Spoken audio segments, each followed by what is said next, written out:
asato ma sadgamaya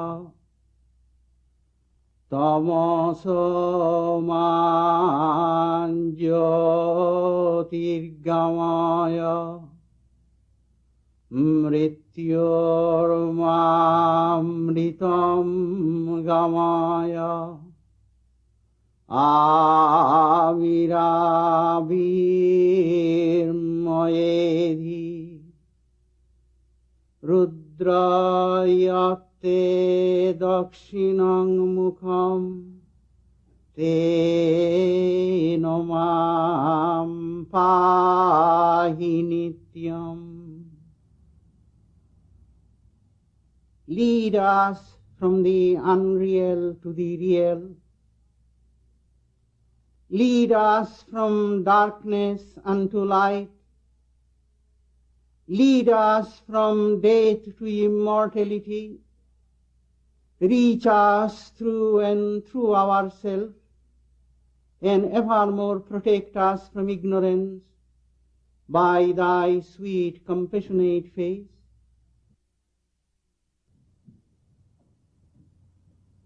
My subject this evening is Buddha and Vivekananda.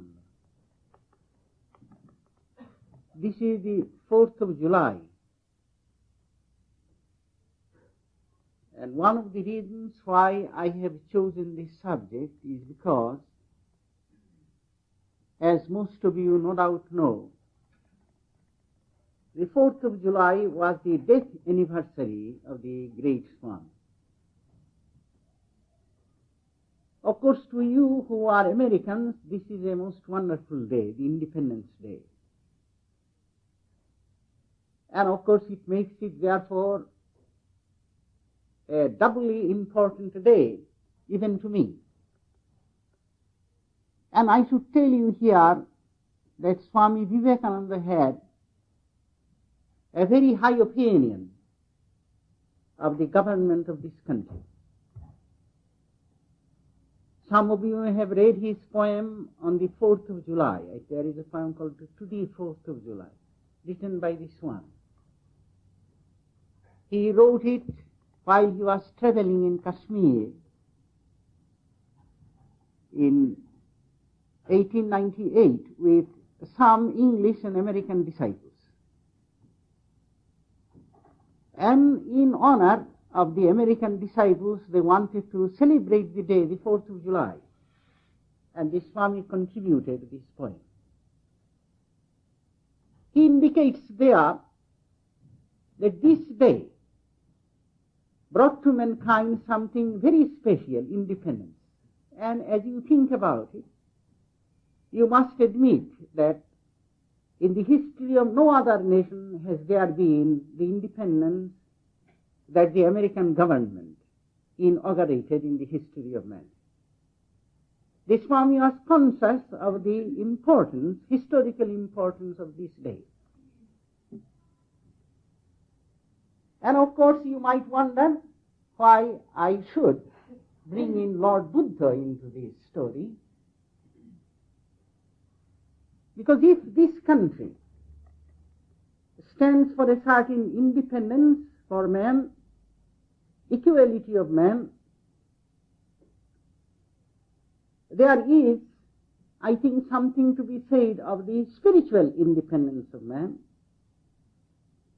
the deeper freedom for all men.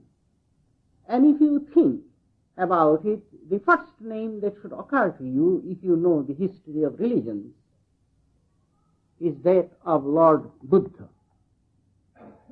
He was the first man, and I think he still stands unequaled, who thought of all men, and as some of you would remind me, of all living things.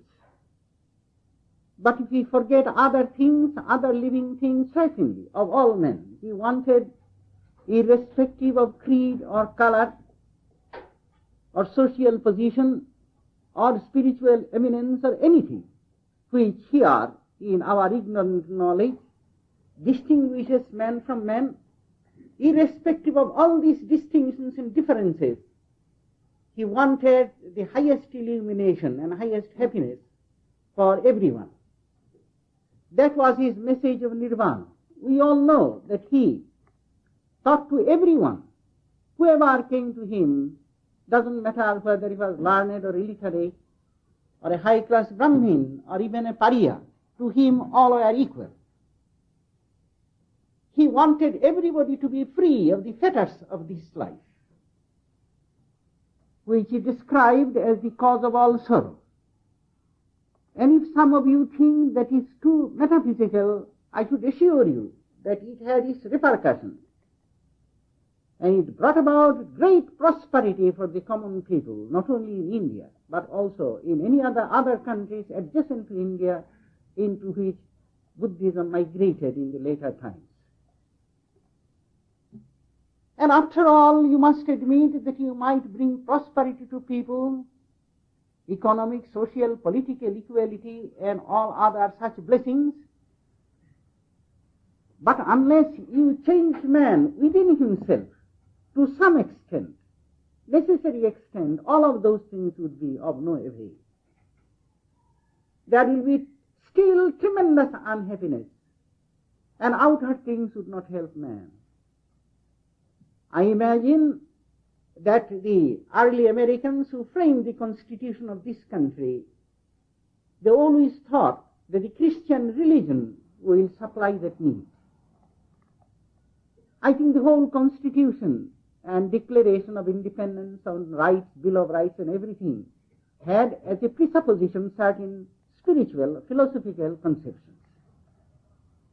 But it is one thing to say that there is possibility of attaining this inner happiness through existent religion, and therefore the political apparatus need not provide for it, but quite another thing to provide the real life in the religion itself.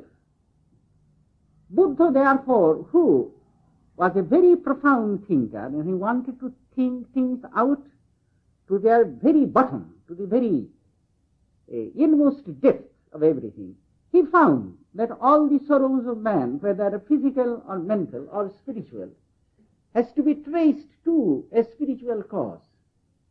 He did not make light of physical or external sufferings of man. Although he may not have taught these things very much, yet during his lifetime he showed a great deal of consideration for ordinary sufferings too. You remember one story about Lord Buddha. He had not attained, has yet become Buddha or the enlightened one. And he was traveling along a highway of the kingdom of Magadha, modern Bihar. And there he found a goat herd was driving a herd of goats. And there was a mother goat which was bleating and looking back again and again. Then he found the little kid had become lame and was not able to keep up with the main herd. He felt very deeply for it, and he picked up the kid and went near the mother of the kid. And he inquired of the herder where he was taking all these goats, and he said, to the palace of the king, because the king was going to celebrate a sacrifice, and some of the goats would be sacrificed in that rite. That hurt Lord Buddha. He was at that time Gautama, Siddhartha Gautama. He felt very deeply about it, and he presented himself to the palace. And he said, if by killing and sacrificing a goat you expect to attain merit, how much greater would be the merit if you sacrifice a man? And I am offering myself in return for all these goats. Of course, the king would not accept this kind of exchange, but the king was much impressed by this. He felt this. He always had a profound feeling for the sufferings of people. And though I must admit that in addition to teaching non-violence, he did not go into active measures for the removal of physical sufferings or economic or political or social sufferings, and he limited himself essentially to the discussion of the metaphysical causes of all suffering. Yet as a result of his influence, everywhere in the country all kinds of measures are undertaken by the kings and the people for the removal of all kinds of suffering. There are veterinary hospitals. In those days, there are hospitals for human beings, but also subhuman beings. You probably think that it could not be very much. Only modern people have consideration for all those things, and there are vets and they have their own hospitals too. But believe me, as a result of the influence of Lord Buddha, and I must also say that as a result of the influence of the Jains, but essentially of Buddha in this regard, people began to be actuated by a profound sense of compassion. Now here I would like to make a distinction between the two, because on the day we celebrated the birthday of Lord Buddha here some time ago, I made a point of it, that so far as non-violence is concerned, if the credit might go more to the Jain teachers and the Jains than to the Buddhists. But I would like to make a point here. You may be non-violent, yet you may not be compassionate. You understand the difference between the two? There are many people who would not eat meat. You say, you ask them why they would not eat. Oh, they do not want to kill things in order to eat. Yet, if you study their life, they may be tender-hearted, but they do not have compassion. It is not true that all those who are soft-hearted, they also feel for others. It is not always true. On the other hand, you come across very stern people, but they may have a very strong sense of compassion and sympathy. Now, in the case of Lord Buddha, I might say that although he may not have emphasized practice of non-violence to the degree that the Jains did and their teachers did, he emphasized and he generated a strong sense of compassion amongst his followers. Very strong sense, and it remained as a heritage for the people to benefit by. And so all kinds of measures were undertaken by people in order to remove sufferings. And not merely that, there was a great deal of prosperity, economic, political prosperity, we say it in the history books of India. Within 2 or 3 centuries of Buddha's passing, there arose for the first time a real great empire. That is to say, there was also material prosperity. And what an empire it was. The people who built that empire, they could be very well celebrated in any country of the world. They defeated the Greeks that were left on the frontier of India by Alexander the Great, and who had established kingdoms there, and what Alexander himself could not accomplish, some of his generals did. They took a part of the Punjab. But Chandragupta, that was the first emperor, Maurya emperor, they defeated all of them, and he compelled the Greek king to give his daughter in marriage to him.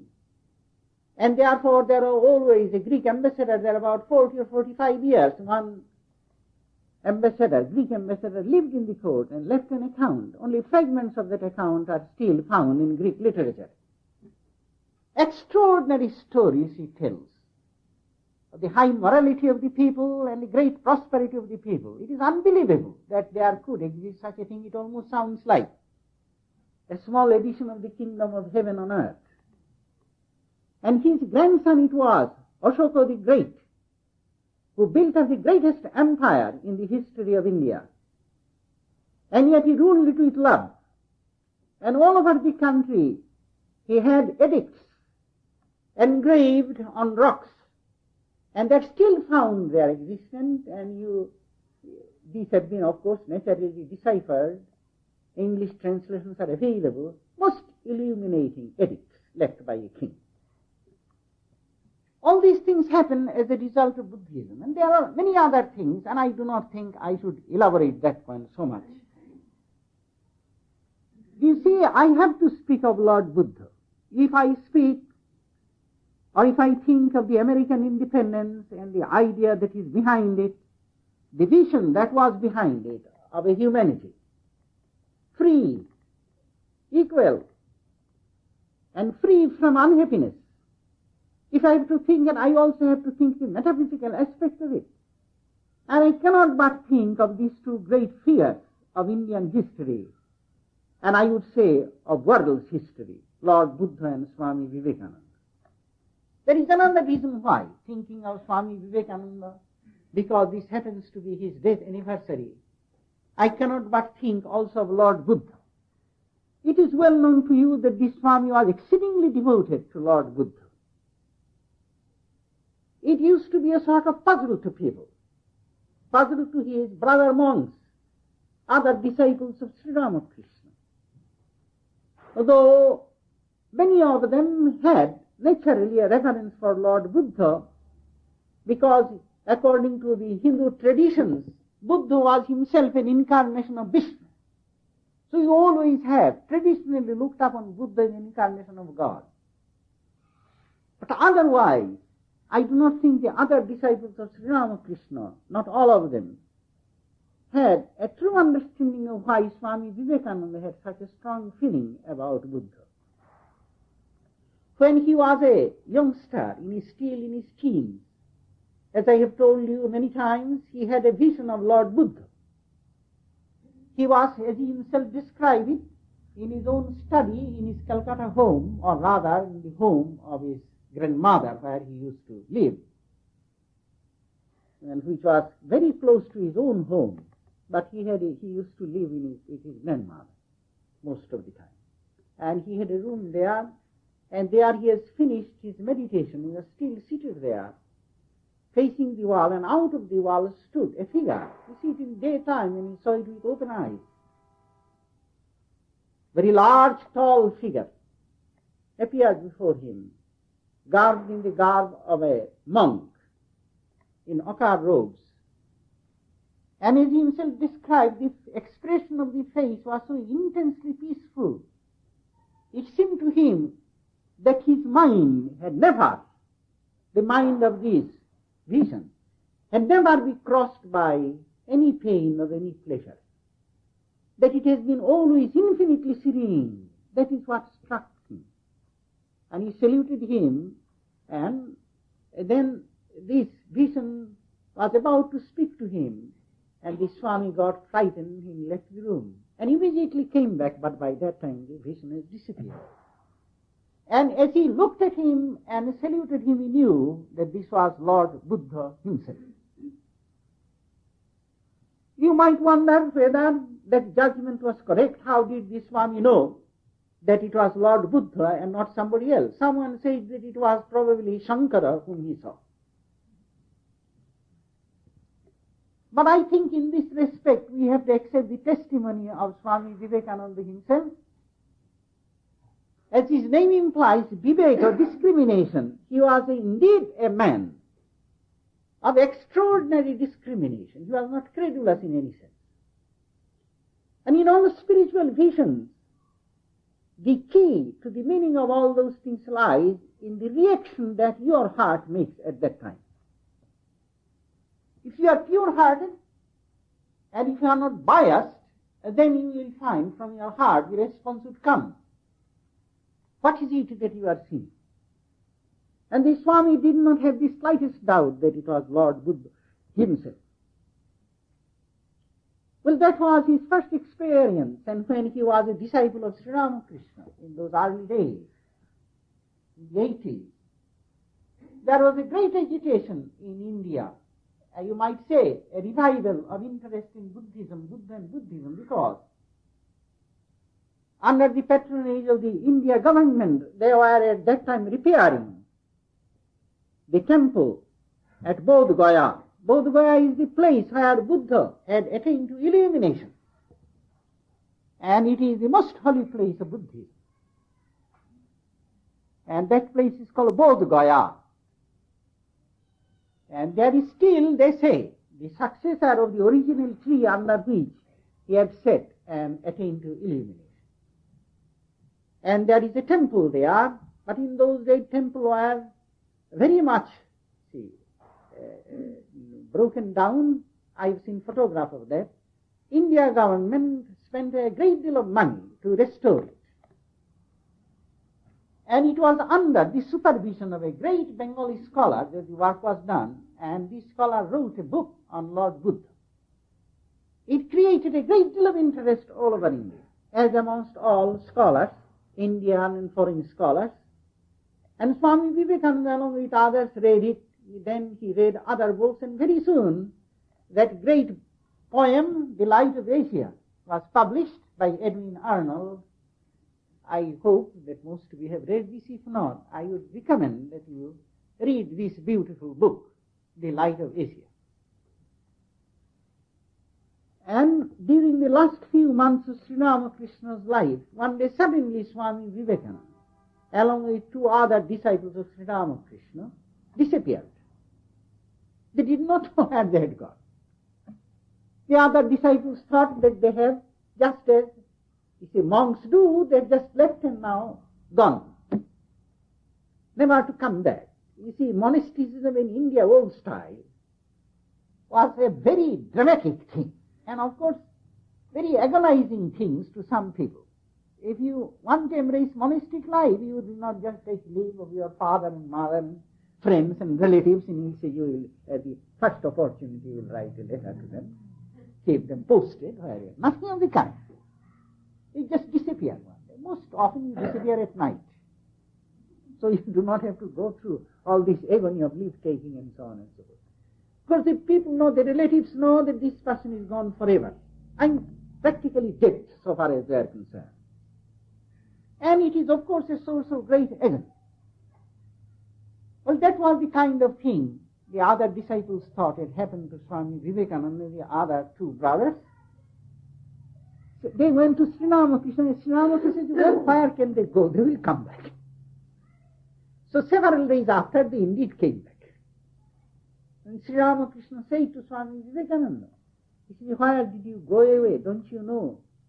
You are the jewel, the greatest jewel in my crown. That is what he told him. Where did you go away?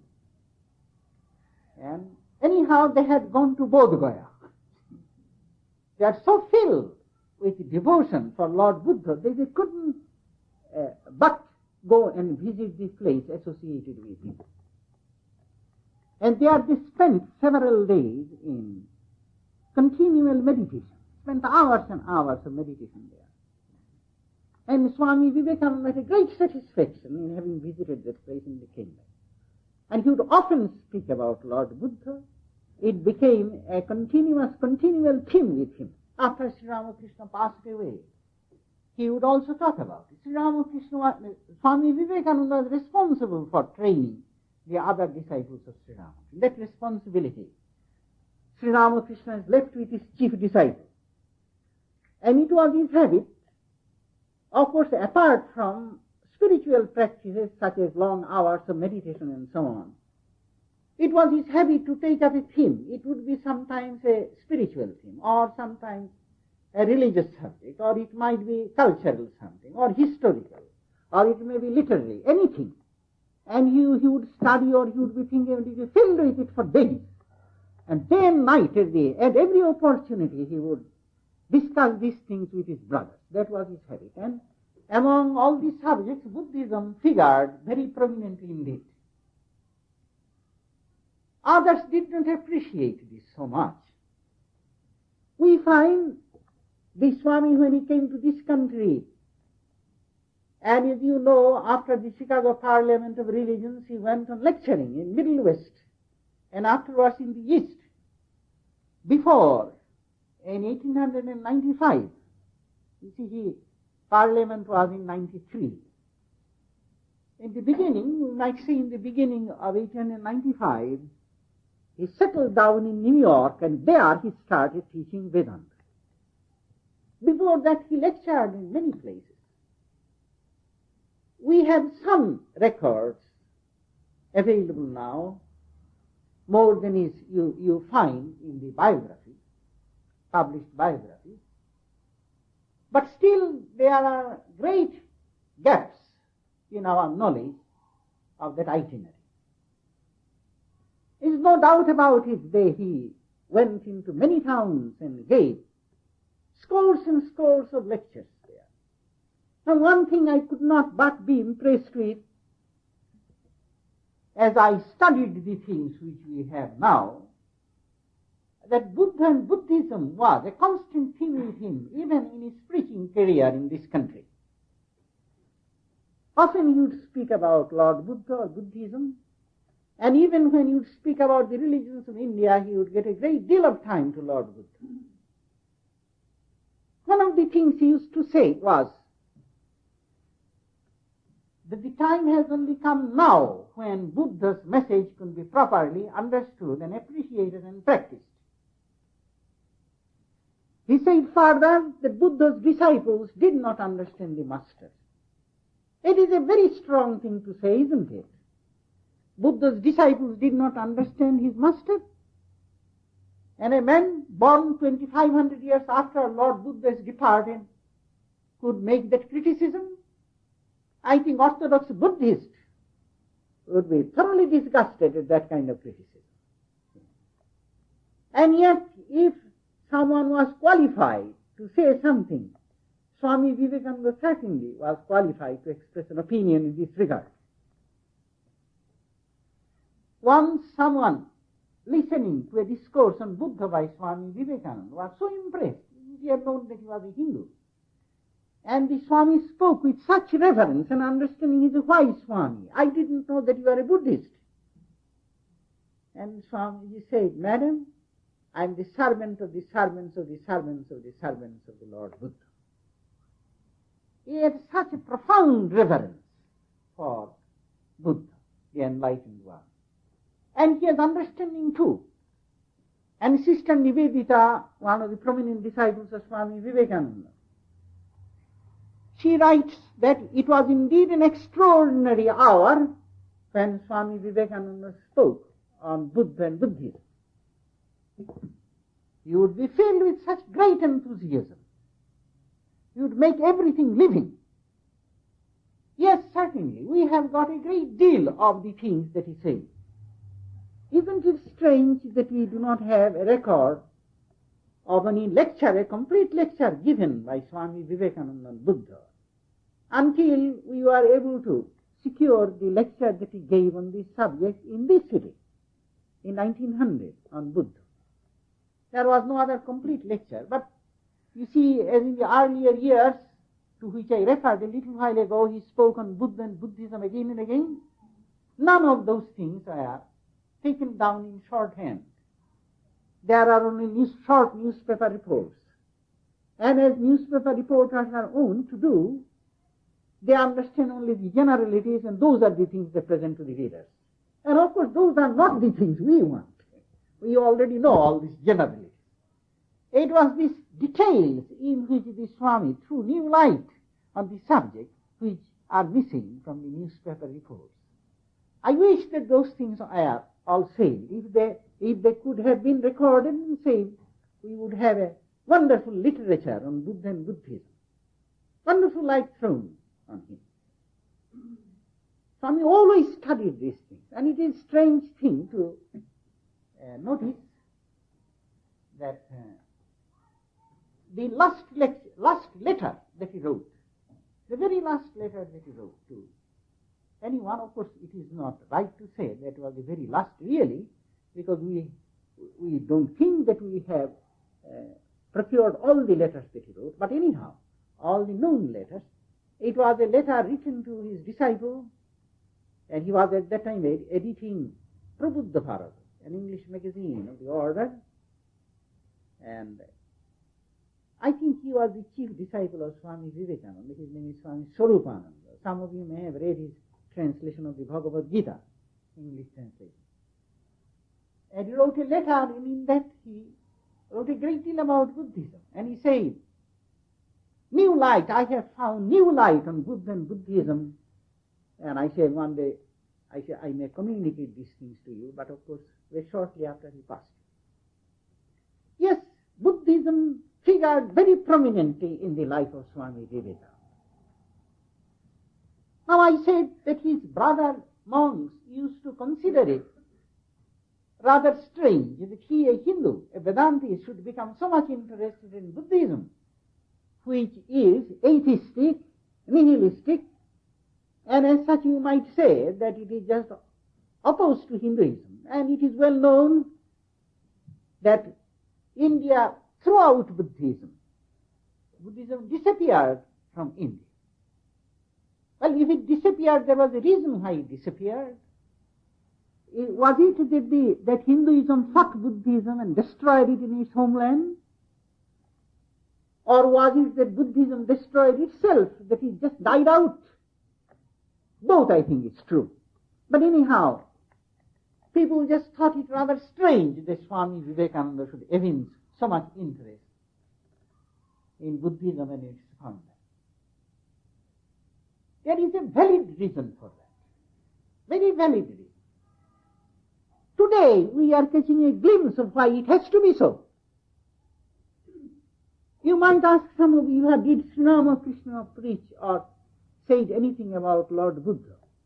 Not much, very little he said. Once he made a remark. Somebody said the Buddha did not accept the existence of God. Sri Ramakrishna said, no, why do you say that? Why do you say that he didn't accept the existence of God? He remained silent because God is, Brahman is beyond existence and non-existence and can never be spoken about, and therefore he remained silent. He did look upon Lord Buddha as an incarnation of God.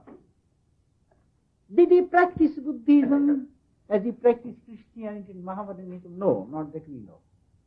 But the reason of it is that Buddhism is really nothing but Jnana Yoga, the philosophical path.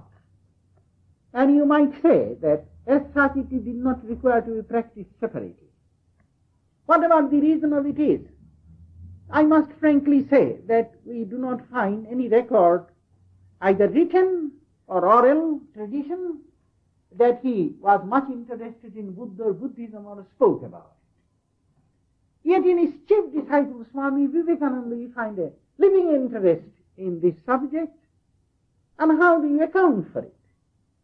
Isn't it a strange thing, oftentimes as you read the teachings of a great teacher and a ponder of the actions of a great teacher, on the surface you rarely find the significance of them.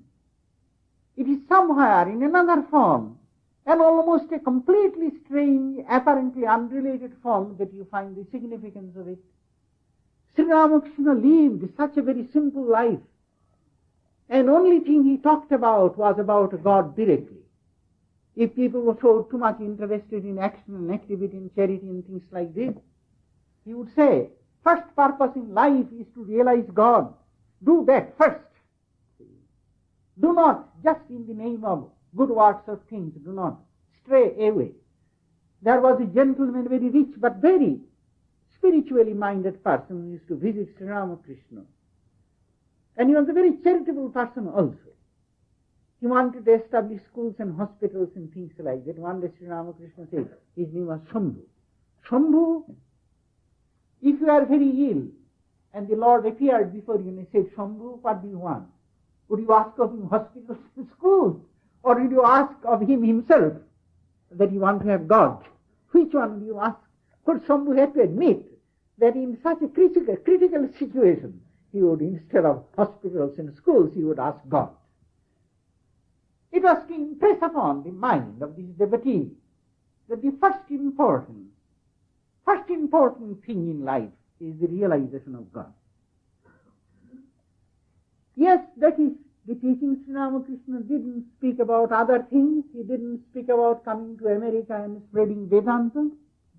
He didn't speak about establishing hospitals and schools and things like that all over India. He didn't speak of India's foreign policy, which is to spread philosophical and spiritual knowledge in foreign countries. None of those things he spoke about. And yet his principal disciple, who was responsible for the organization and dissemination of his message, he made these things important parts of his mission.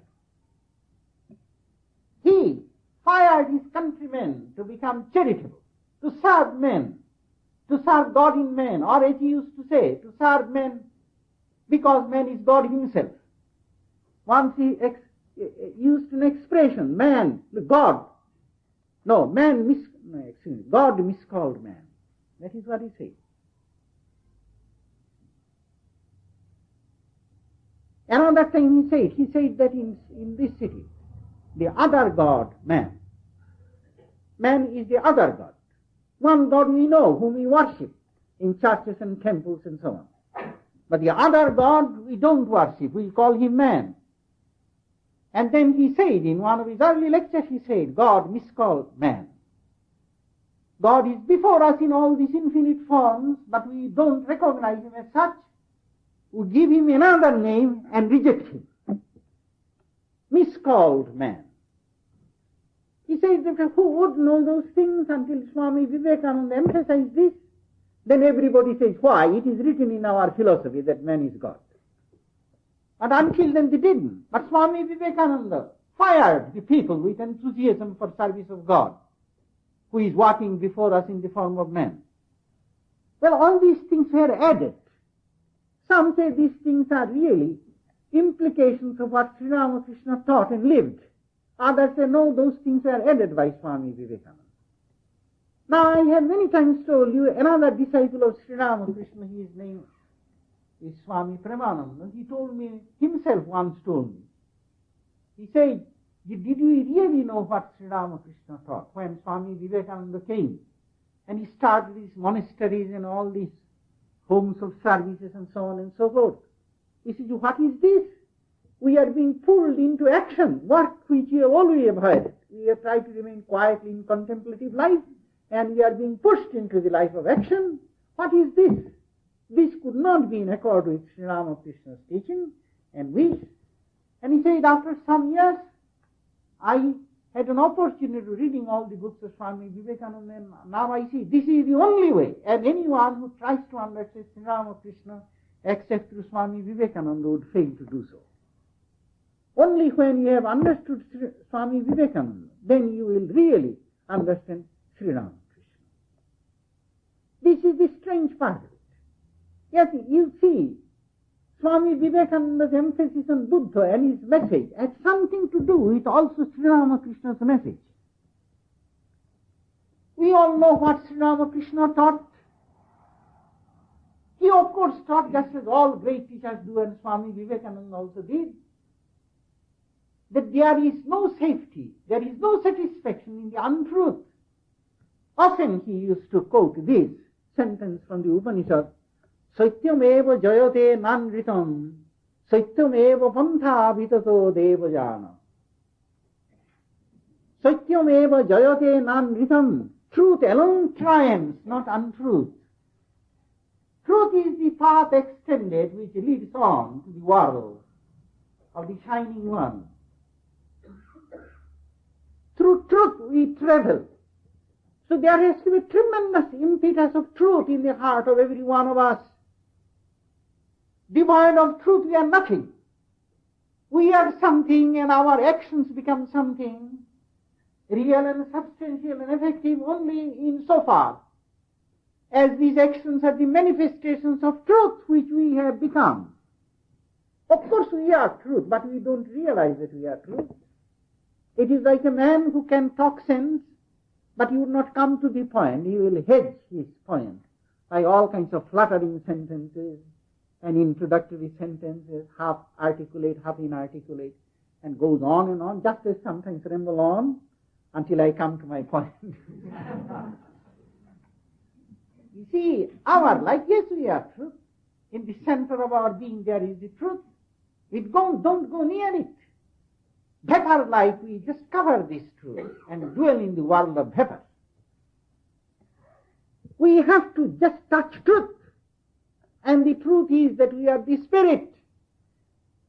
We are not this material thing called the body, nor are we this mind, which itself is insentient, unconscious, and mostly at the mercy of the body, and the senses we are neither of those things. Only when we begin to declare that we are spirit, the self, do we become truth. We touch truth then, and therefore this truth should be affirmed all the time. Sometimes we use the words, and we attach the meaning, the opposite meaning to this truth. We say we are the self, but we think of ourselves in terms of a healthy body and so on and so forth. You see, this is a trap of the mind from which it is not easy to escape. But then we have to try it, and eventually what we affirm becomes a matter of feeling with us, and eventually it will also become a matter of perception. These things we should do. Then whatever we do, whatever we feel, will become true. That was always there.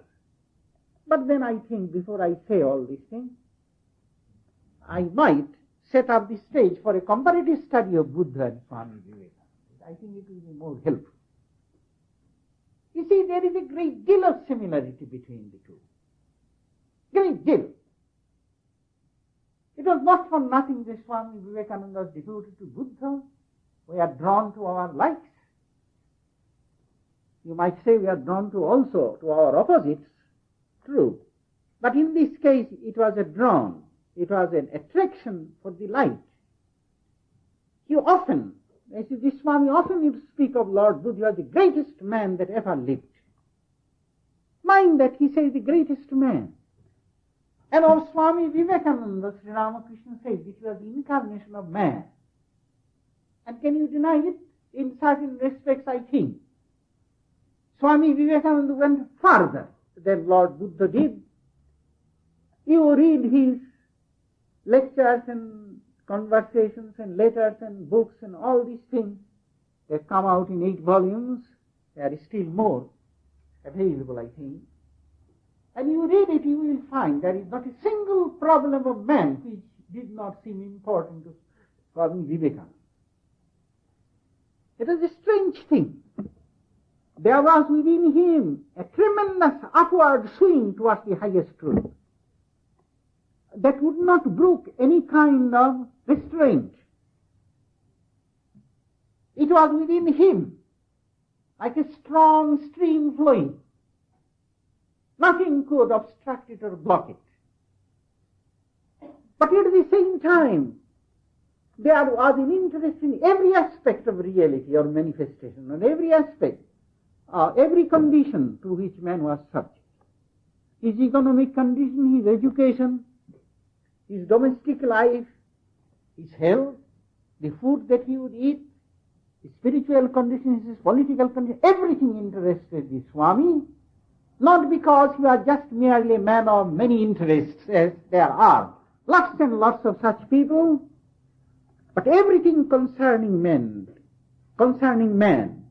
meant very deeply to Swami Vivekananda. That man would be starving, that man would die too early, that man could not live a free life here, dominated by classes and so on and so forth. Once he said pitifully that I am a socialist because I think that every dog must have his day. At least they would have a share of the comforts and of this life.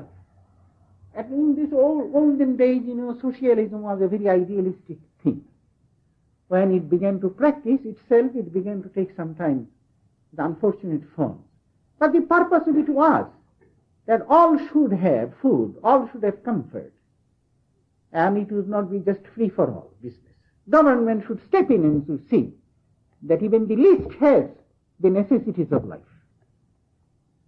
And he says that every dog must have its day. Yes, he felt for it. And so everything touched. Of course, he did not forget the gradation of values. Material need supplied is fine. But everybody knows that such a fulfillment of material needs doesn't go too far. Man is still unhappy. So all the way up to the fulfillment of spiritual need, all these things are taught by Swami Vivekananda. And he provided for all those things. Therefore, his followers, his monks today, minister to all the needs of man, just not merely the spiritual needs. Not a single need of man could you think about which they are not willing to fulfill if it is within their power. That was Swami Vivekananda's attitude towards everything. You see, all this required, therefore, a feeling for man. Yes, Buddha was the greatest of man. Sometimes Swami Vivekananda was the sanest man that ever lived. Yes, probably. But I say that Swami Vivekananda went farther than Lord Buddha in this respect. The after effects of Buddha's teaching, it is true, produced good in all respects, as I have told in the beginning. But a direct concern about all those things we do not find in Lord Buddha. As a matter of fact, we do not find in any great teacher of the world. They are essentially concerned with spiritual salvation of people. But we find for the first time in Swami Vivekananda that greatest concern for spirituality. And it we see a greatest concern for intellectual development and materialism, for everything. Because all these things pertain to man. So there is this thing. Another thing is, you come to Lord Buddha. He was an unfettered person. That is to say, he did not allow himself to be fettered by traditions. If you read the life of Swami Vivekananda, you will find the very same thing. Yes, he was born a Hindu, but very soon he began to lose faith in all those things. He studied Western philosophy in those days. Agnosticism and materialism were very much current. And he has studied those things deeply. And you know how persuasive those systems of philosophy were in those days. And Swami Vivekananda was also a prey to the effect of that philosophy. They appealed to his reason. He didn't want to accept something which was not justified by reason or experience. Buddha in his day also followed the same thing. I am sometimes inclined to say that he was born in a country where there was not very much of intellectual culture. But as a person, he felt philosophical inquiry, spiritual inquiry in his heart. And he was born with the most profound compassion in his heart. That was not the fruit of education. And two combined together set him in search of truth, first of all. He instinctively knew that anything that is achieved and yet not based on truth is not worth achieving. So truth has to be found. Compassion is not answer in itself. Just as the grievous heart or a grieved heart of a mother is not enough for the cure of the illness of our own child, sick child. There has to be medical knowledge and there has to be medicine procured in order to cure. In the same way, compassion is not enough. Truth has to be there. Without truth, you find you cannot remove suffering which comes out of untruth. So Buddha went out all the time compassionate. And Swami Vivekananda used to point out that Lord Buddha never did anything for himself.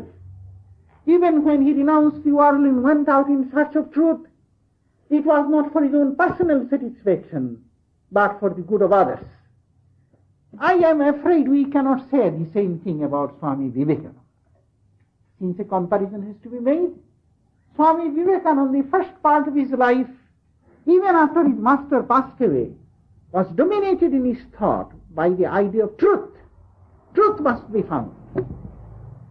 We all know that there was a period in which, after he studied all those things, and yet he felt a spiritual urge. And he used to go and ask other people, anybody who would preach religion, or you would hear of somebody, a spiritual person, you would go and ask him this one question: have you seen God? In other words, he wanted to be assured of the existence of God through at least somebody's experience, and not merely belief and faith and preaching. And when he came to Sri Ramakrishna, he got an affirmative answer to it. And it took several years before he himself began to experience, but he had to have experience. He told Sri Ramakrishna, yes, you may have all these experiences and visions. I cannot accept those things until I have experienced myself. Well, he began to experience, and afterwards he had the highest experience of God, the experience of the Absolute, which he called as Nirvikalpa Samadhi. When he went to Sri Ramakrishna that night, deep at night, after he came out of that state of trance, Sri Ramakrishna said, now you have it, you have pestered me for this, you have it. Now I shall keep it under lock and key, and only after you have done my work shall I allow you to taste it again. Sri Ramakrishna said, no, I don't want to work. What do you want? I want to remain merged in this thing for days. Occasionally I should come out of it and eat a little food just to keep the body. Sri Ramakrishna was much disgusted. He said, "You talk like a low-minded person, selfish. I thought you are a much greater person than that. What you are thinking about Samadhi, that will be a natural state to you. There is a yet higher state." He appealed to me, "I thought that you will become like a vast banyan tree, so that under your shade, people scorched by the midday sun will find shelter. The world will find comfort from you. And you are talking about your own comfort now." Swami Vivekananda was very stubborn about it. He would not accede to this view that he used to spend his life doing good to others.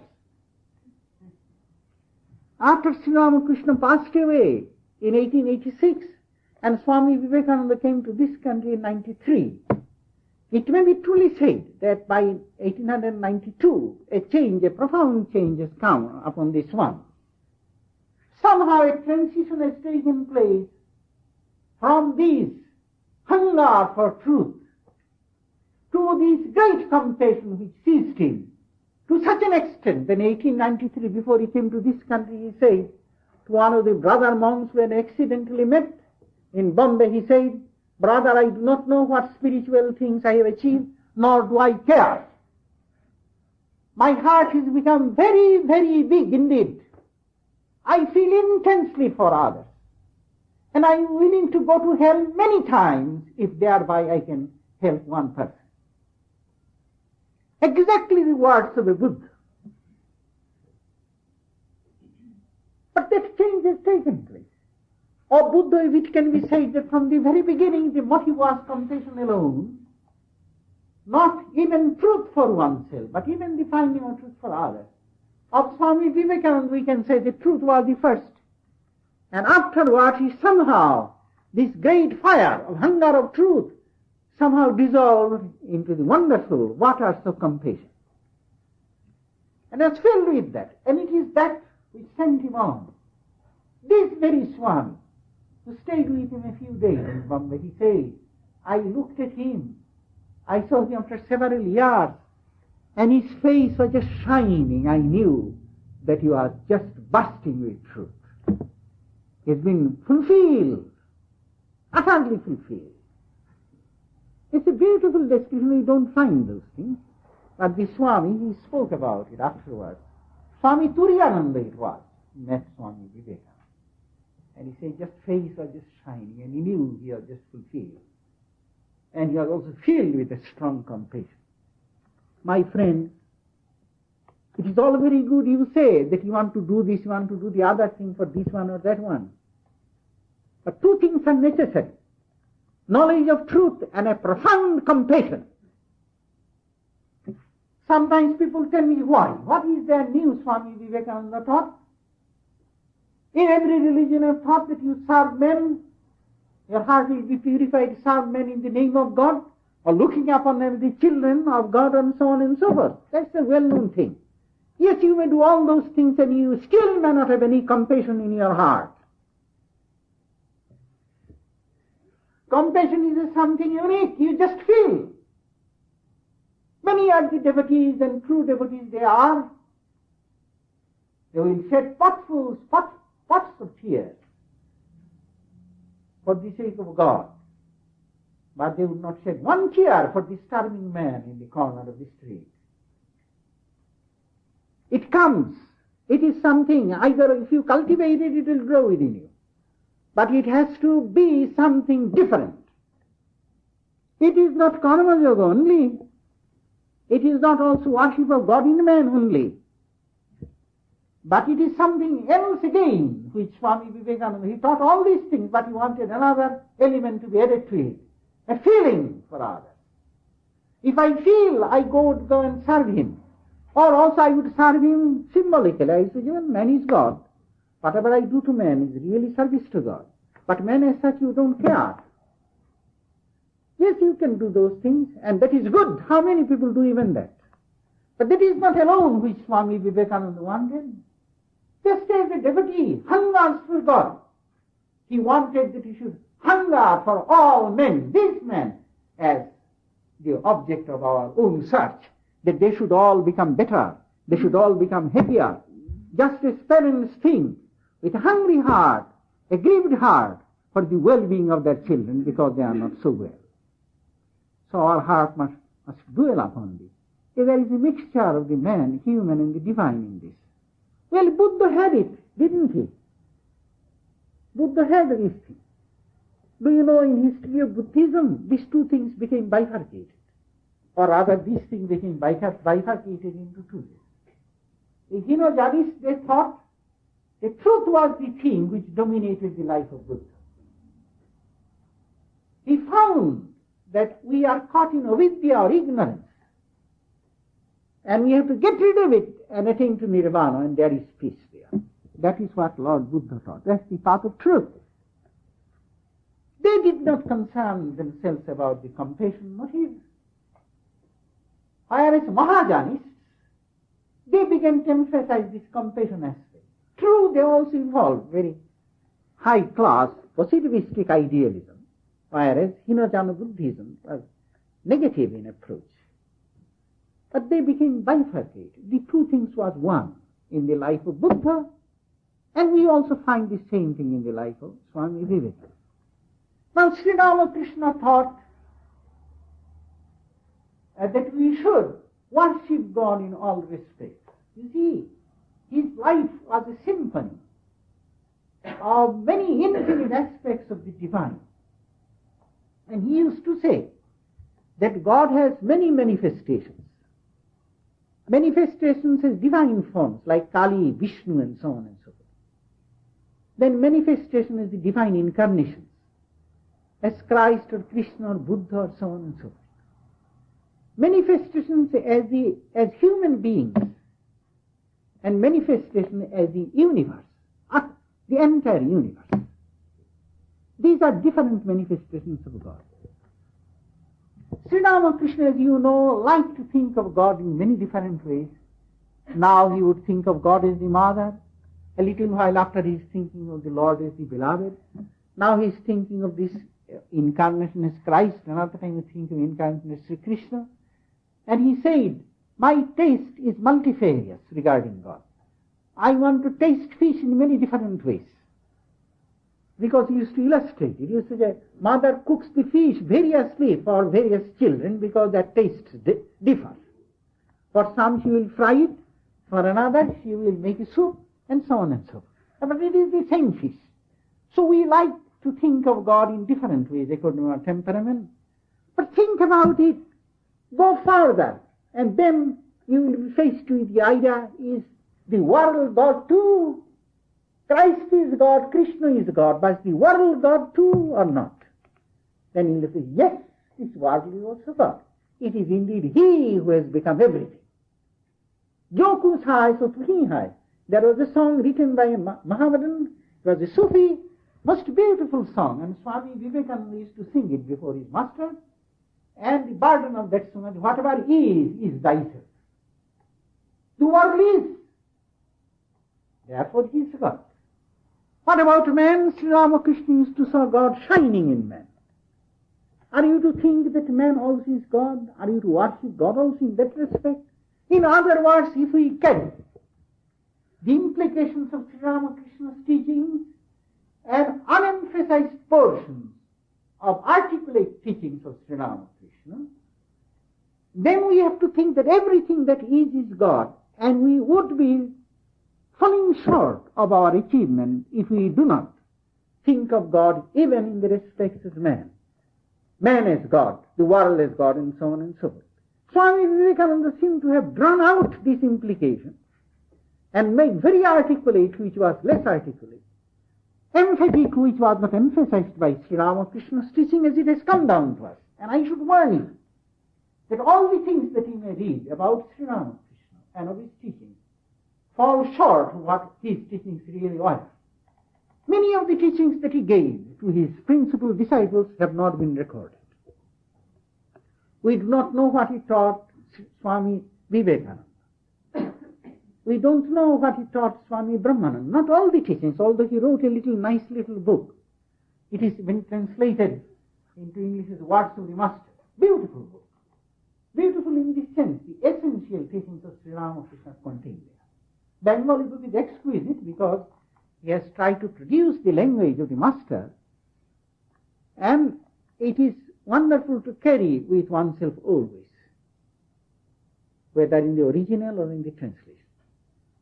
But it would be wrong to say that all the teachings that Swami Brahmananda heard from Sri Ramakrishna's lips are contained in this little book. Other disciples also have not given their own experiences and all the things that learned and saw. So we cannot say that the books that have come down to us contain all the teachings of Sri Ramakrishna. It would not be right, therefore, to form an idea of what the teachings of Sri Ramakrishna are from these published books. But if you want to think these are the teachings, then you must remember that you will have to emphasize the things which are not emphasized, make articulate those things which have not been articulated in these records. And there you have worship of God as man, which Swami Vivekananda emphasized so much. And friends, if it is to be worship, you can make it a worship by saying, well, instead of worshiping a picture or an image, I should worship man. I should bring my flowers and I should bring my offerings to man and give it to him. You can make a ritual of it. But when God appears to you as man, you have to offer worship to him as such. We have a nice tradition in India that you worship differs according to the form of God in which we worship. If you want to worship Vishnu, God Vishnu, you worship in a certain way. You never offer red flowers to him. You offer only white flowers. Whereas if you worship Divine Mother, then you rather like to offer red flowers to her and not white flowers, and so on. In other ways also, worships differ. Well, when God appears before you as a man, what is it you would offer to him? You would offer to him your sympathy, your fellow feeling, your compassion, your great love, your adoration. All these things you should offer. When God comes in the form of a sick man, would you go and pluck flowers from your garden and bring an incense stick and wave it before the sick man? Therefore we say, you fool, I came in the form of a sick man, give me some medicine and some diet. That's my worship. But above all, you would not feel like undertaking this form of worship until you have that feeling for man. That feeling will make you realize the existence of divinity in everyone. The tremendous feeling for man. It is not a product of philosophy only. If you have cultivated the feeling, philosophy would help you and strengthen it. But philosophy alone would not give it that. I think it is in this sense, I believe, at least partly in this sense, that Swami Vivekananda used to say that only now the teachings of Buddha can be properly carried out. We have grown in knowledge. The world has come together. That we live and die together has become a patent fact now. It was not so in those early days. Men have become infinitely more important to man than they were. In his lectures on Lord Buddha, he said here in San Francisco that people have made many sacrifices for worshipping God. Whereas the other God, man, has all the time suffered and man has done nothing for him. And the time has come that we render our homage and offer our worship to this other God, man. Then you find, if you do it, you will find that in that the realization of Buddha's dream has come. Buddha wanted, he says Buddha wanted it for all beings, not merely human beings. But I think even for Buddha it can be said that human beings are rather important to him. You have to admit that. In this age it is true, we are more concerned with men than subhuman beings. But when we worship man with that feeling, Buddha says, Buddha is not dead, he is living. And no doubt he watches over the sin. Where many centuries ago he moved and he walked. And therefore when we will find that men have learned to feel for one another, have a deep compassion in their heart, so that they are full of pity and compassion and friendship towards everyone, and willing to serve everybody, then you would say, my dream is coming true. Things are happening indeed. Another thing I should tell you, a comparative study here again. In the case of Buddha, you see, they just do not say, just feel for others. They also walk deeper. Buddha walked in a very strange way, I must say that. You are no doubt all are puzzled by the question whether Buddha really taught God or didn't, or whether Buddha really admitted there was a self, an eternal spirit in man, or did he say that he didn't exist? All agree that he did not speak about those things. He kept silent. Although there are one or two references, quite reliable, in which it is indicated that Buddha almost admitted that there is something more than the silence. There is positive something, but generally speaking, it is found that he has remained silent. That silence has been interpreted differently. Some have said he remained silent because he did not believe in the existence of God nor the existence of soul. Others say that the soul and God cannot be spoken about. Indescribable, therefore he remains silent. Others have said, he just wanted to be practical. Theological disputes never help anybody. It is much better to keep quiet. If you do all the practical things, then the result would come there anyhow. If you follow his eightfold path, you will come to God, whether you speak about God or not. Now, I beg to differ from these views. I really believe that Buddha didn't believe God existed or the soul existed. You see, his whole teaching was a negative teaching, and there was a very good reason for that. There was a metaphysical reason, and I would not say that reason can stand too much analysis. And I may say that even Buddhism at the highest flourishing of its philosophical genius, it was no match for Vedantic monism. It came to the point where Vedantic monism really always had the upper hand. Although Buddhistic, as I may on other occasions said, Buddhistic idealism constitutes some of the finest idealistic philosophical systems of the world. But there was a psychological reason why he had to teach the no-self doctrine, no-God doctrine. This is the analysis. You see, if you look at yourself, you would say, I admit that my conditions are changing momentarily, but through all these changes, I still continue to exist.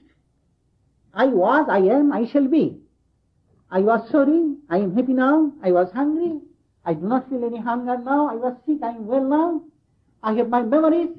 Continually this I remain constant. Whereas all the predicates of the I continually change, momentarily change, and never repeated. So you would say that that which the I indicates, that is the soul, and that is the constant identity. Therefore this eternal being, amidst the changeful, there is this unchanging entity, that's the soul of man. To which the Buddhists reply, they say, you say that I am this, I am that, I am that, now just let us be honest about it. You are taking an actual experience, a total whole. Then you cut off one portion and then you say, that is permanent. Actually speaking, that is the part of that moment of experience. For example, when you say, I am ill. Although the word I occurs when after you are cured, you say, I am well. And the same I is in both cases. It is actually, this I was the part of a living experience which is called I am sick. And the other one is also a part of a living experience which is called I am well. Therefore, so far as fact is concerned, the I belongs to every moment. Every single moment, no more than that. It is the I, the sick I. And when the sick I goes, it goes along with the I. Nothing remains. And you cannot really, through this sickness and through this well-being, put your finger deeper than this upper condition and where it can touch the eye. It never does. It is a kind of assumption on your part, and you give it a reality. And he says that that's rather a false argument. So Buddha says, I doubt it. I shall take what is given to me. I shall be factual about it. And all I find is these are conditions, changed conditions. That is all. Every moment is a state, is an existence, and that is all there is. And because it goes away after the moment, another takes its place. Therefore I say all that is momentary. And there is no essence to it. That is called Atma. There is no soul to it. See? No soul doctrine. Anatta or Anatma doctrine. No soul to it. Where do we stand now? And similarly, he would go about thinking about God. Of course, you see, if you are convinced that I have no soul, you have no soul, they have no soul, nothing has any essence, why bother about a God? God is not necessary at all to create souls or create the world or any such thing. All unnecessary. He once ridiculed the idea it is like a man who is shedding bitter tears. And you ask him, what's the matter? I lost my bride. In the house, and they say, oh, I did not marry her.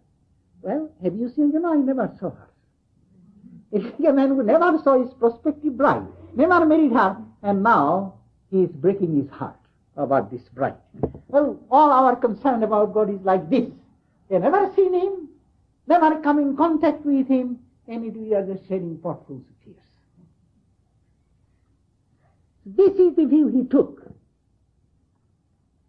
Well, I do not, of course, that is one kind of interpretation. And I must tell you, for honesty's sake, that Swami Vivekananda really did not think that was a true interpretation of Buddha's teaching. He was inclined towards the positivistic approach. He took the view that Buddha just did not speak about it, because it is unspeakable. Even this I that we speak of, the Vedantists do not agree this I is the self. This I contains only a part of the self. Now, very lately I spoke on the I, and I pointed out to you that this our I which you see is nothing but the reflection of the self. Light of the self is reflected on a state of mind which is continually changing. Therefore it is a composite thing. But the real self is realized. When it is realized, then it is found to be eternal, and of course it is unspeakable. When you realize the self, you are not in a condition to speak.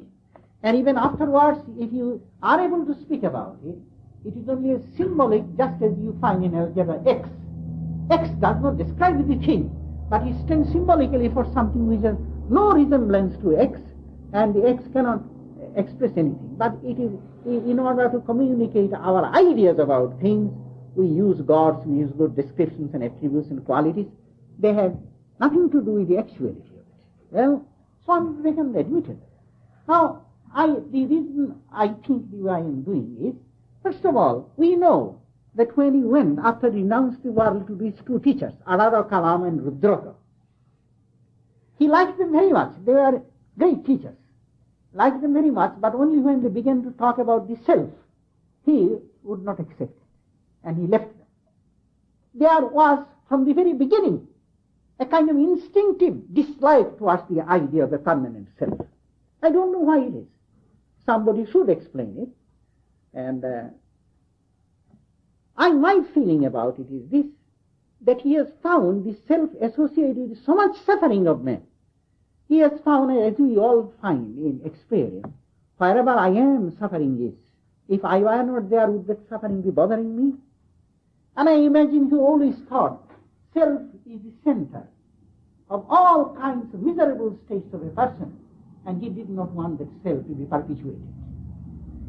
Probably that, probably some other reason. But all I am trying to say here is that he had a predilection against the acceptance of the self, permanent self, even then, long before he himself became illuminated. So I think he carried it over after his illumination.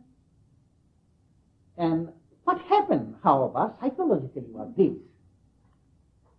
You see, if you do not have any self, if I do not have any self, let me say about myself. I see, if I do not have any self, this moment I shall feel profound compassion for all of you. When a person forgets his own self, then he at once becomes thoughtful about others. You see if it is not psychologically true.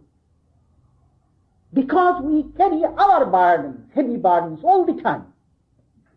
Therefore, we never feel inclined to ask somebody else, let me carry your burden, it is too heavy for you. I cannot. I am myself bowed under my heavy burden, groaning under it. The thought did not even occur to me that I could carry somebody else's burden. But suppose I have no burden myself. Let sickness come, let health come. Let disease come, let old age come or youth come, poverty come or riches come, fame or ill fame, let all these things, who cares? There is no self to carry the burden. Everything is anyhow momentary, every free soul. Just as the canvas in a movie house you find remains untouched. Although every moment a new picture, a new shadow is being cast over it. Because that is what actually happens, you know. Thousands and thousands of photographs are in rapid succession cast over, reflected over the screen. They are so fast and thick, we cannot see the transition from one to the other, and it seems continuous to us. But that is what happens.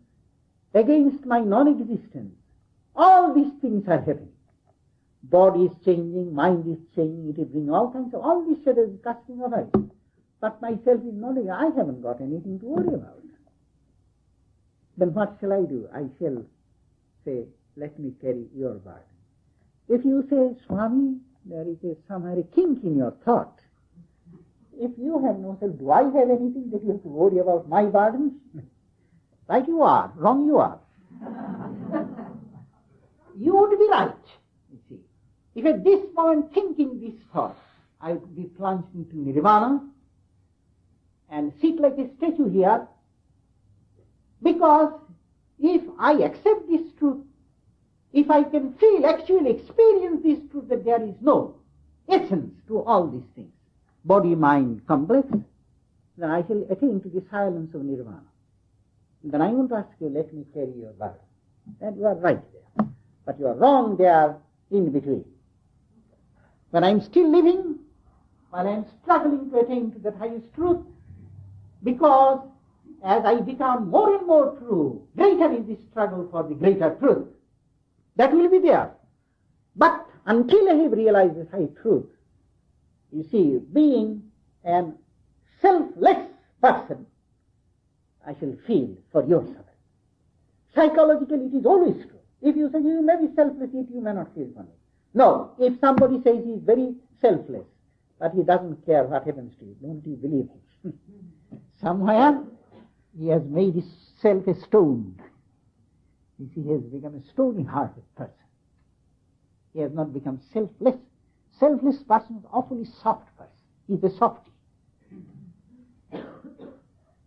That is why we find even in our Indian tradition, Hindu tradition, it is said that after a person has realized Brahman, his identity is Brahman, and he comes down to lower plane, he becomes filled with love.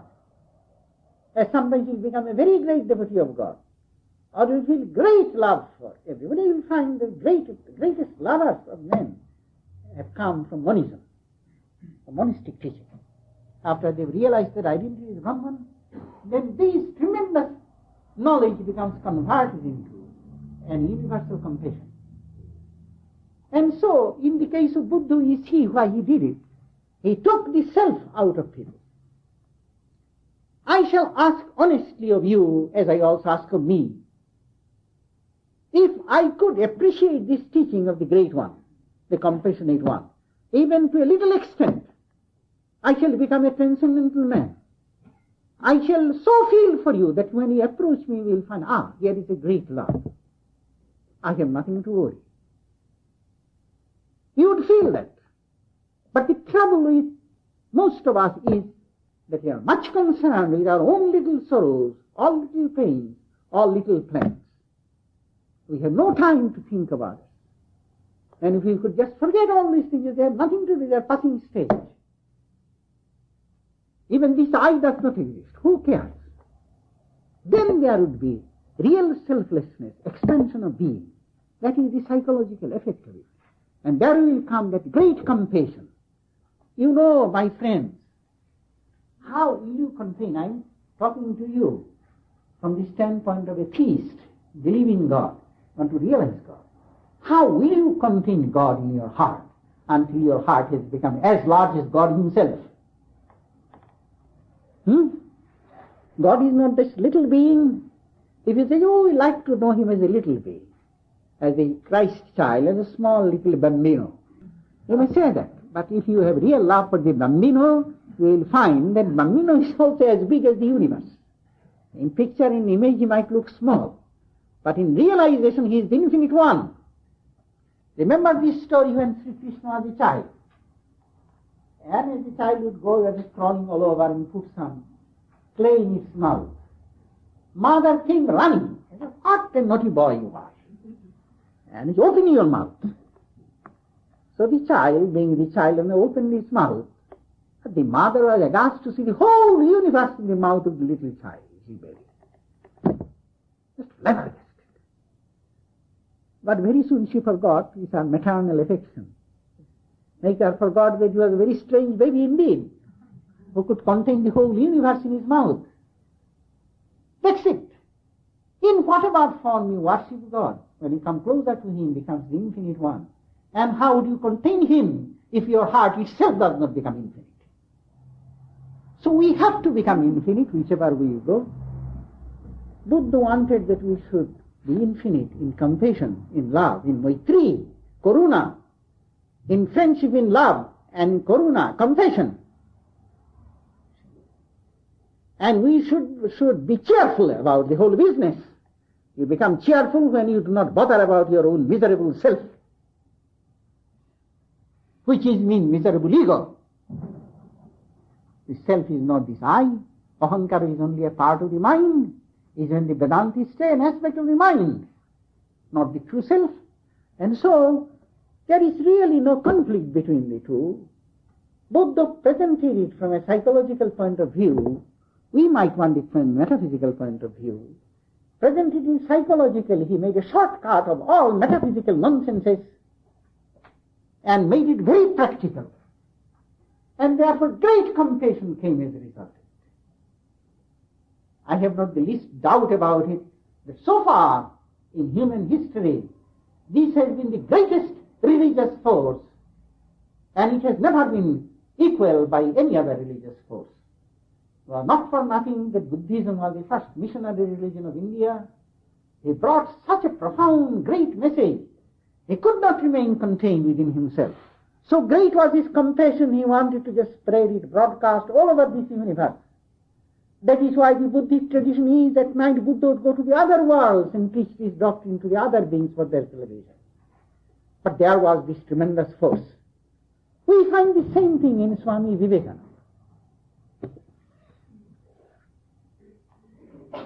He was also full of the most profound compassion. You might say, why? We have read his life, it doesn't read like the life of Buddha. Well, let 2,500 years pass and then let me see what story comes out then. When people lived with Buddha and near Buddha, how many of them understood that he was the great compassionate one? It's a question to ask. But you see, as time went on, they began to feel the implication of his teachings and the force of his character, the force of the power that he has left behind. I have not the least doubt about it as time passes on. All over the world, this message of Swami Vivekananda will be taken up.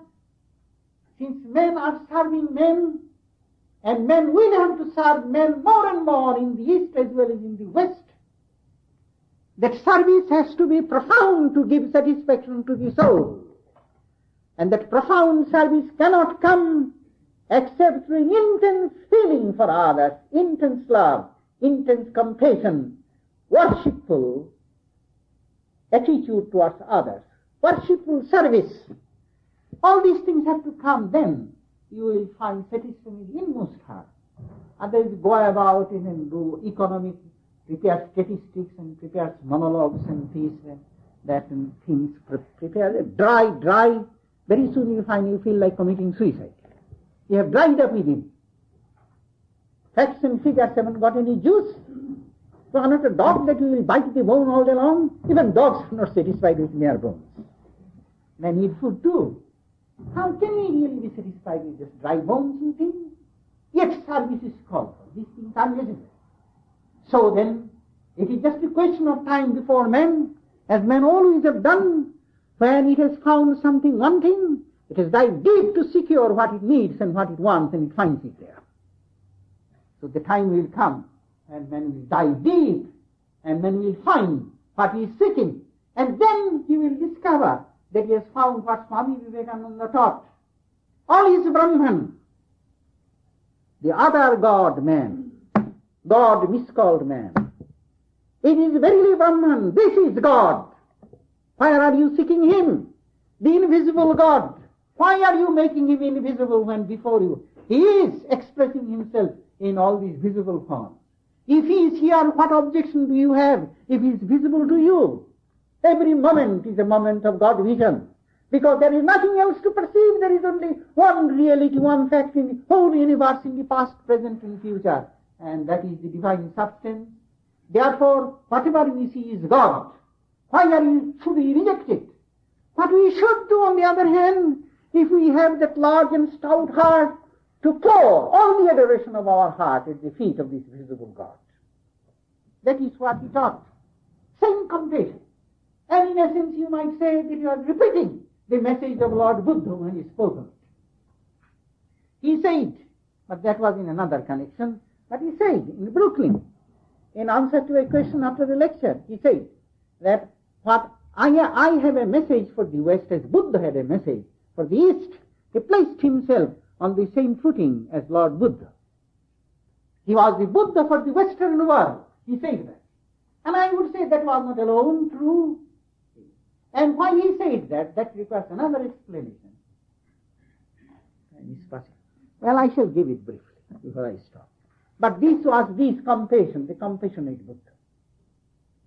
Yes, he was doctrine was compassion, service. He did not use the word compassion in a patronizing sense, nor I think did Lord Buddha. It is an attitude of mind in which the heart melts away at the very sight of somebody suffering. Whether he has a soul or not soul, you don't worry about. Such is the mental state of yours, emancipated from selfish consideration. It has become so noble, so pure, and so feeling that at the sight of anybody's suffering, there is intense feeling there at once, and you become eager to do something about it. Whether it is philosophically justifiable or not, who cares? Who cares for philosophy at that time? If you say philosophy tells the truth, we shall for the time being wink at the truth, my friends. And we will follow the lure of the untruth to this extent, so that our heart may expand. But then it is not really untruth. It is found afterwards that which is compassion, sympathy and feeling for others, even that is really the faculty by which the infinite is realized. I told you, until the heart has become infinite, how shall you contain the infinite truth? But I should also tell you conversely, that when the heart is expanded to the infinite is already there. It is like as it were you have built a big house to house an elephant. The moment you build a house, elephant itself comes from somewhere and sits there, or rather stands there. Well, it is like that. The moment your heart is expanded, has become selfless, you find highest truth has enshrined itself in that heart. So it is not untrue. It may not follow the ratiocination of your philosophy. But who cares for your philosophy? The gyrations of the brain when the heart calls. But the Swami said that he was Buddha to the Western world. He has a message for the Western world just as Buddha had a message for the Eastern world. He said it in another sense, and here is another comparison is possible, and after that I shall stop. You see, in Buddha's time, many scholars and readers of Buddhistic literature have raised this question. What was the significance of the fact that Buddha rejected all the existent and pre-existent systems of thought in India, and as it started all over again? What is the significance? And yet the significance, I made rather an irreverent remark about it. I thought he was born in a small kingdom which was not very highly cultured. It's quite possible there was not very much learning or scholarship there. And I doubt whether Buddha was acquainted with the existing systems of philosophy or not. Of course, some have questioned it, and books say that he was a great scholar, he knew all the systems of philosophy and thought and so on. So I still believe that he was not very much acquainted with those things. But that does not take away from the greatness of him. Genius is like this. Genius is a strange person. He may not know anything, and yet he becomes the voice of the age and forerunner of a greater age. Sri Ramakrishna didn't know anything, yet there is no doubt about it as you read his life and his teachings, that he has become the great representative of the age, both Eastern and Western, and he has become also the expression of the future of mankind. And yet he did not read any books, did not philosophize, did not think things out. As a matter of fact, all these great souls who have become our teachers, very few of them went through all this ratiocinating process to arrive at their message. It just sprung, ready-made from their heart. It is as it were the heart of humanity took form in this man. And the heart of humanity knew its problem. The problem was there. The heart of humanity knew what it wants. So this man also knew what mankind wants, instinctively. Well, whatever that might be in the case of Buddha, what he did is, he took the essence of all the things that his predecessors had found. He felt the need of the age and the coming age of man. And he organized these things into a system of teaching. He took monistic Vedanta, if you say Sankhya philosophy, Yoga philosophy, and all these things he took there. Out of that he spun out his metaphysical doctrine, the doctrine of Nirvana, which is no way distinguishable from Mahasamadhi, Nirvikalpa Samadhi of Vedanta. No way distinguishable from that. And so an asampragyata Samadhi or Yoga system, then you cannot distinguish, as a matter of fact, it's an identical thing. But he called it Nirvana. He did not say finding Brahman or finding identity with Brahman or any such thing. He did not express that kind of term. And as I have already pointed, did not go into the metaphysics of the soul there. He found that all what is needed is to produce the necessary change in the person. And that change will carry him over into the heart of the highest experience, which will solve his problem, give him the highest illumination. So you see, he was a very great intellect. Whether he arrived at this conclusion instinctively or through deliberation, he certainly acted as a very great intellect. He threw off everything that was extreme. You know, when a system of thought develops in a country, it goes through many stages, imperfection. And therefore many wrong ideas, superstition, unnecessary things gather together. And we who have found the higher truth, we still do not want to give these experimental things, imperfections. We still hang on to this, and the whole thing becomes a hodgepodge of all kinds of stuff.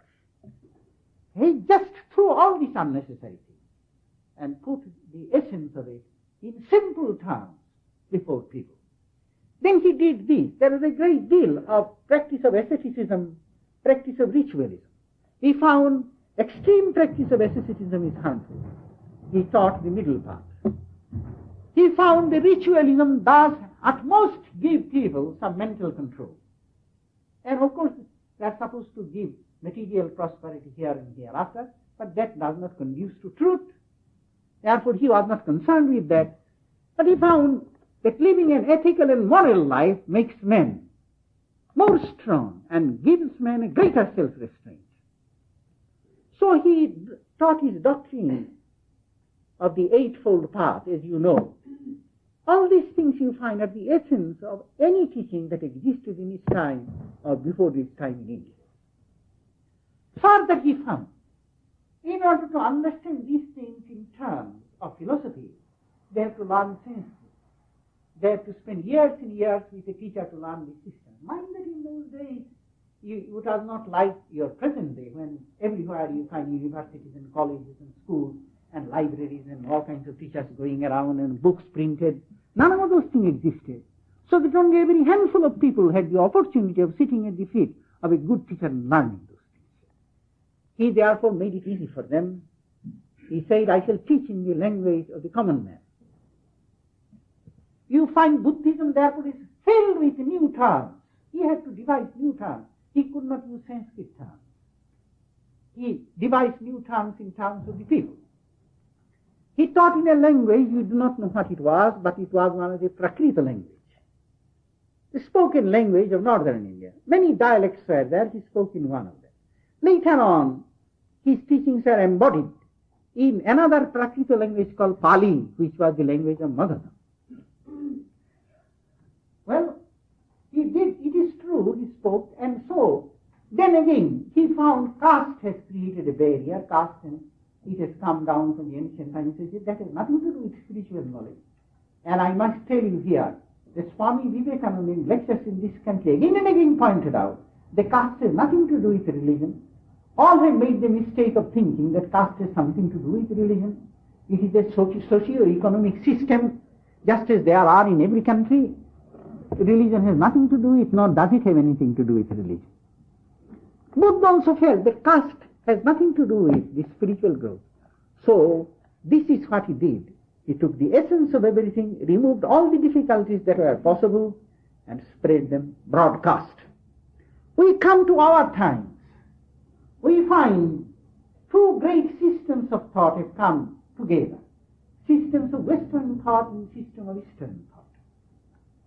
Here I am concerned mainly with philosophical thought or the national outlooks of people.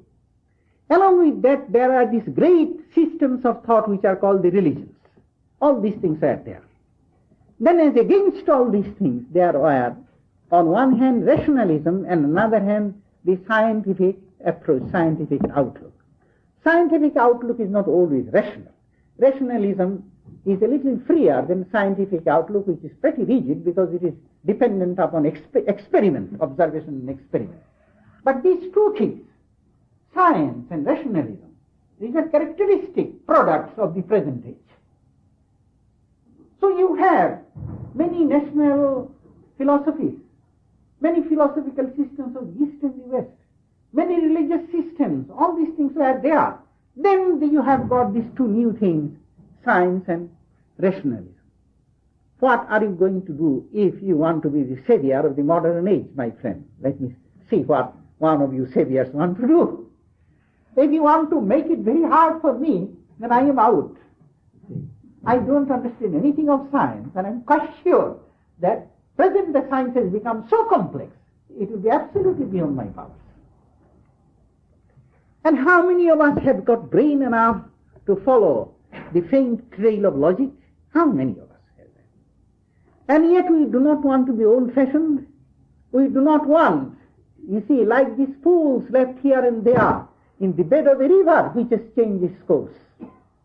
The main current is not flowing with it. We do not want to be it because that is stagnation and death. So what are you going to do?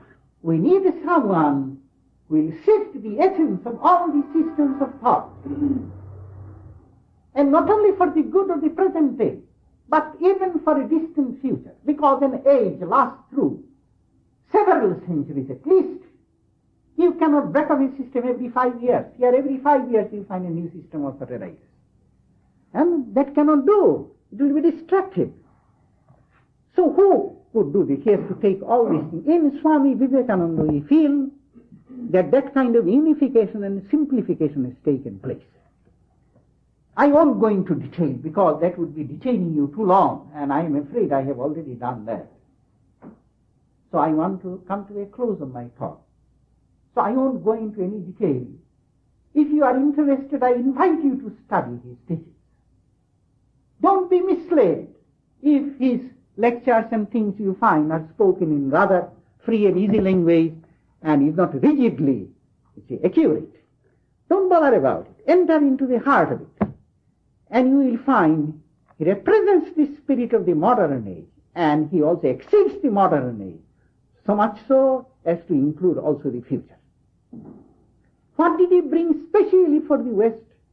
In the West, religion is disintegrating.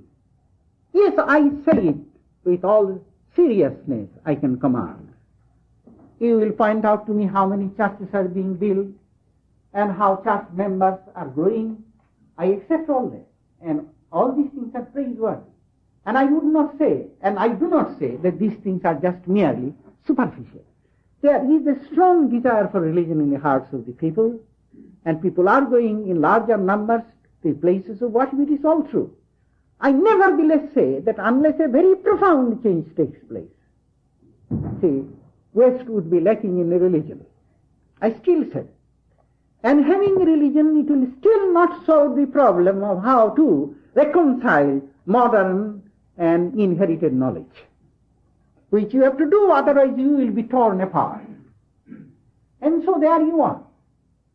Swami Vivekananda brought that thing. He brought it under the name of Vedanta. And not only he brought the teaching, and more people, even the scientists, first-rate scientists, are recognizing that in the teachings of Vedanta, they find a vast vista, ever widening vista of their own thought. Science, they think, is finding fulfillment in Vedanta. And other thinkers are finding fulfillment in it for their modes of thinking. But that is still in the intellectual plane. But there is something else you have to bring. Buddha did not bring only a simplification of philosophy, but he brought the reality of nirvana with him. That is something, an intangible something. To use very crude terms, it is as it were, heaven is brought down to the level of the earth, and for quite some time, heaven dwells in companionship with the earth. So the dwellers of the earth feel that they are dwelling in heaven. In the same way, these great souls brings that realization, that experience, the power to have that experience to the level of the large numbers of people, and they share it. And Swami Vivekananda did that. He did that in the West, and he did it in America essentially. And as you look now, we find that America is becoming really the heart and soul of the West. I think the European people would not like it. Well, things the way they are happening, that is what is happening. And Swami Vivekananda spent the best energies and best years of his life in this country. He did that. And he had a right to say, I have a message for the West just as Buddha had a message for the East. But if you think he was only for the West, his message, you would be wrong. It was for the whole world, for the East as well as the West. And in many things like this you find there are parallelism between the two. With apparent differences, there is basic unity between these two great ones. And above all, the personalities of the two ones. Such rationality, Swami Vivekananda is the sanest man that ever lived. And we can equally say of the Swami, that the sanest man that ever lived. And we can say further that he was so many-faced as Buddha was not. In this he was greater than the Buddha. Buddha represents certain aspects, very definite, but he was not sufficiently varied. Human nature is various, and to appeal to this various human nature, one has to be himself varied. We find that in Sri Ramakrishna, in Swami Vivekananda. We find that variety. And as such we may say that he is an advance on the personality of Buddha. But how about not to make these invidious comparisons? There is a great deal of identity, at least similarity between these two great persons and their messages. And I am very, very happy to discuss them this evening.